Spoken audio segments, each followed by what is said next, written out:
Hi everyone, Alice Psych here. Today I'm going to be talking about what I've labeled "They All Look the Same," and it's based on a book that I read called Seven and a Half Lessons About the Brain. It's by Feldman, came out in 2020. Just going to give a couple of points about it that I think are interesting to talk about. Again, the presentation is for informational purposes only. Go ahead and do your due diligence to make sure I haven't made some mistakes in the notes that I've taken and what I'm presenting. Okay. So now, when I was growing up, there was this thing where, uh, and comedians would make fun of it, where like if you're white and you were talking about a black person, you might say that, they're kind of hard to distinguish uh, between individuals, and the same thing if you were black and talking about white people, it's kind of like you couldn't tell the difference between them. And if you're white looking at Asians, it's like, it's hard to determine who's who because they look the same. And if they're Asians looking at whites, that whole thing was going on. A lot of people were kind of upset about it. Like I said, comedians had a field day with it. I don't know if that happens so much today, but decades ago, it was kind of like a little bit of an issue.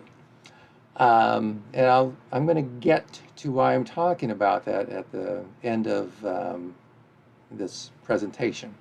So now, let me go back and just give you some highlights about the book, 7.5 Lessons About the Brain. So this is more neuropsychological, okay?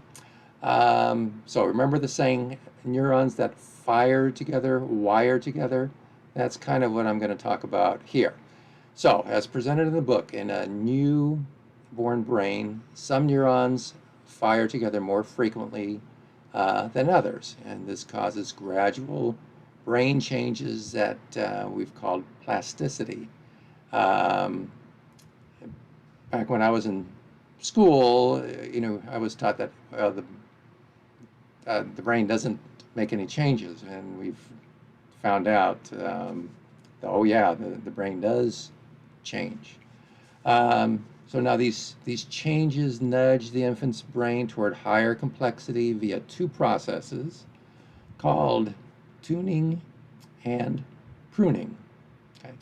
So tuning, this means strengthening the connections between the neurons that are used frequently. Now you're going to have to do your own research if you don't understand some of the terms, but I think it's pretty basic. So the axon develops a thicker coat of myelin, and dendrites become bushier. So that's those connections that take place in your brain and your body. So if you're using it more frequently, it's kind of like you're making this nice big wide road because you're using it all the time. Okay. Now, pruning, so if you don't use it, you lose it type of deal. So unused connections become a drain metabolically speaking. So it's a waste of energy. So they're pruned. So pruning is actually a good thing. You're kind of getting rid of all those little dirt roads off the side of the main highway. So your connections are going to zoom right down the Autobahn instead of down this dirty old rut-filled uh, road. Okay. So the pruning is assisting by kind of clearing out some of those side roads that you don't use that much, so why even bother with them? We're going to worry about just driving right down the Autobahn. Now, it's kind of interesting. So, if you were exposed to multiple languages when you were a baby, then your brain was likely tuned and pruned to hear and distinguish the sounds in those languages. There are differences between languages, different sounds, sounds that you won't uh, say or hear in English. Maybe they're prevalent in Spanish or Italian or something like that. And it can be a little difficult for someone who, say, came from Italy as an adult, like my dad did, and then come over here and learn English. Um, So it was a little difficult for him, actually very difficult for him, and he always had that accent. Okay, so you can hear if a person didn't have access to hearing uh, English when he was a baby. So if you've only heard one language as a baby, you'll need to relearn the ability to hear and distinguish sounds outside your language. Okay. Now, how does this apply to what I said at the very beginning when I was talking about the different ethnicities? And I was like, you know, if you're black and you see white people, it's like they all look the same. If you're white and you see Asian people, they all look the same. Well, turns out that the same process that I just talked about for languages also works for seeing faces.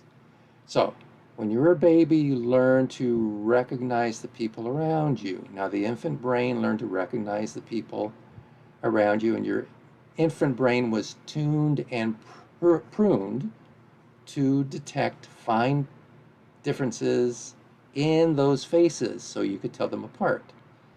Now, here's the thing. People tend to live around others of the same ethnicity. So babies are often not exposed to a wide array of facial features. So that means that the baby's brain does not tune itself to detect those different features. Okay. So scientists think that this is one reason why it can be harder for you to remember the faces of people of an ethnicity different from your own, or to tell one face from another. So you can retune your brain, though, and restore this ability by looking at lots of diverse faces. It's much easier than returning to the sounds retuning to the sounds of a foreign language, apparently, at least according to Feldman. So I thought that was kind of interesting. Apparently, there's some neurological explanation why looking at people of different ethnicities, it's sometimes hard to distinguish between individuals. So, something to think about, and that's it for today.